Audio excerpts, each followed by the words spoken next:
Hello, அஸ்ஸலாமு அலைக்கும். இன்றைக்கி நம்ம ஒரு ஸ்பெஷல் ஐட்டம் செய்ய போகிறோம். அது மில்க் சாக்லேட் செய்ய போகிறோம். அது நான் எப்படி செய்வது அப்படின்னு சொல்லிட்டு உங்களுக்கு காமிக்கிறேன். அதுக்கு முன்னாடி அன்பையும் மகிழ்ச்சியும் அடுத்தவரிடம் எதிர்பார்ப்பதை விட நீங்கள் அதை மற்றவருக்கு வழங்குபவர்களாக இருந்தால் அது உங்களுக்கு 2 மடங்காக கிடைக்கும். ஓகே, நான் இப்போது சாக்லேட் எப்படி செய்யுதுன்னு காமிக்கிறேன். இது ரொம்ப சிம்பிள் தான். நம்ம எதுவும் சூடு பண்ண வேண்டியதில்லை. ஒரு அவன் வேணாம், ஒன்றுமே வேண்டாம். நம்ம சும்மா மிக்சப் தான் பண்ண போகிறோம். இது நீங்கள் இப்படி செஞ்சு பிள்ளைங்களுக்கு கொடுத்தீங்கன்னா நம்ம வீட்லேயே சாக்லேட் செஞ்சு நம்ம பிள்ளைங்களுக்கு கொடுத்த மாதிரி ரொம்ப சந்தோஷமாக இருக்கும். பியூரும் கூட ரொம்ப நல்லது, நம்ம வீட்டிலே செஞ்சுக்கிறது. ஓகே, நான் இப்போ எப்படி செய்யுது அப்படின்னு சொல்லிட்டு உங்கள்கிட்ட காமிக்கிறேன். இதுக்கு 4 டேபிள் ஸ்பூன் சுகர் எடுத்திருக்கேன்.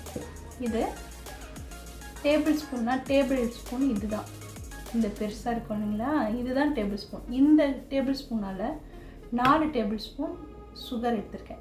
இதை நம்ம ஐசிங் சுகராக மாற்ற போகிறோம், அதாவது அரைச்சிக்க போகிறோம் நெய்ஸ். ஓகே, இதை நான் மிக்சியில் போட்டு ஐசிங் சுகராக மாற்றிக்கிறேன். ஐசிங் சுகர்னால் வேறு ஒன்றும் இல்லை, நம்ம சுகரை அரைச்சி எடுத்துக்கிறது தான். இதுக்கு பேர் தான் ஐசிங் சுகர். ஓகே, இதை நம்ம அரைச்சி எடுத்தாச்சு. இப்போது இது 4 டேபிள் ஸ்பூன் எடுத்துருக்கோம் சுகர். அடுத்தது இது 2 டேபிள் ஸ்பூன் பால் பவுடர் எடுத்துருக்கோம், மில்க் பவுடர். இது மில்க் சாக்லேட்டுங்கிறதுனால நம்ம 2 டேபிள் ஸ்பூன் மில்க் பவுடர் எடுத்துருக்கோம். நீங்கள் எந்த பிராண்ட் வேணாலும் யூஸ் பண்ணிக்கலாம், அதனால் 2 டேபிள் ஸ்பூன் பால் பவுடர் எடுத்துக்கோங்க. இது 4 டேபிள் ஸ்பூன் கொக்கோ பவுடர் எடுத்துருக்கோம். இதுதான் சாக்லேட் செய்கிறதுக்கு ரொம்ப மெயினானது. இதை 4 டேபிள் ஸ்பூன் எடுத்துக்கோங்க. இது கொஞ்சம் விலை ஜாஸ்தி தான்.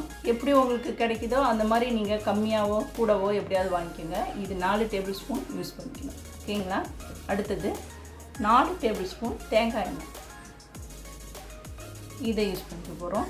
அடுத்தது 1/2 டீஸ்பூன் வெனிலா எசன்ஸ் இது. ஓகேங்களா?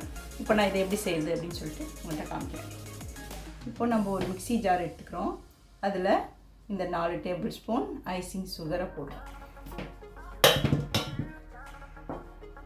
அப்புறம் இந்த 4 டேபிள் ஸ்பூன் கொக்கோ பவுடரை போடுறோம். அடுத்தது இந்த 2 டேபிள் ஸ்பூன் பால் பவுடரை போடுறோம்.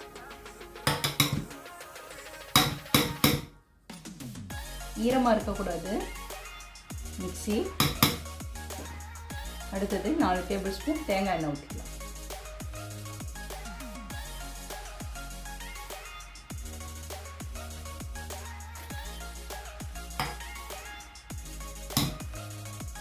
இப்போ இதை நான் அரைச்சிட்டு உங்கள்கிட்ட காட்டுறேன். ஓகே, இப்போ இதை நம்ம அரைச்சாச்சு. பாருங்கள், இது சாக்லேட் ரெடி ஆயிடுச்சு.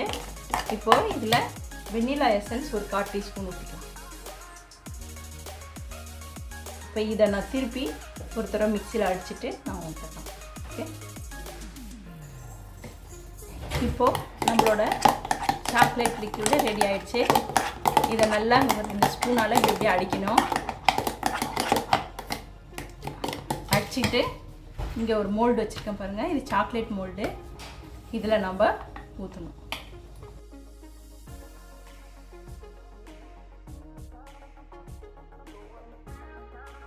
இப்போது இந்த மாதிரி மோல்டில் ஊற்றி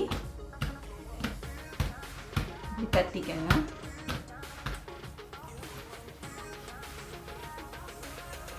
உங்களுக்கு இந்த மோல்டு இல்லை அப்படின்னா நீங்கள் தட்டியே கூட ஊற்றி வச்சுக்கலாம்.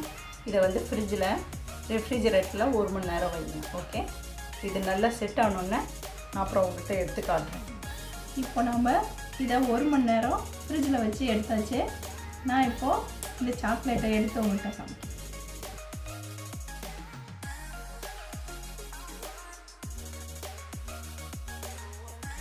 இப்போது நம்மளோட சாக்லேட் ரெடி ஆகிடுச்சு.